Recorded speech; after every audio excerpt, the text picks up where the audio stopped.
Ens escoltem a Alex Hernández, als micròfons a Catalunya Ràdio. Vamos a ir trabajando bien día a día, como creo que llevamos haciendo durante mucho tiempo, y seguro que luego en los partidos se verá reflejado este trabajo. Són 9 victòries ja. La salvació, si és que vols parlar d'aquesta paraula, però la salvació és una mica més a prop. Quant més a prop? Pues no te sabría decir.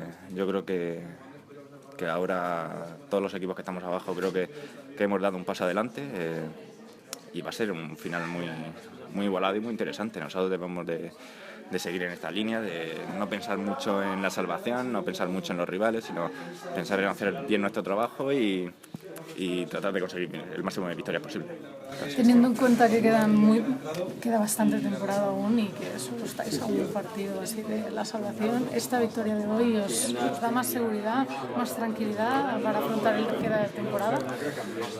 Seguramente. No sé si solo con una victoria nos bastará. La verdad es que es complicado de predecir aún.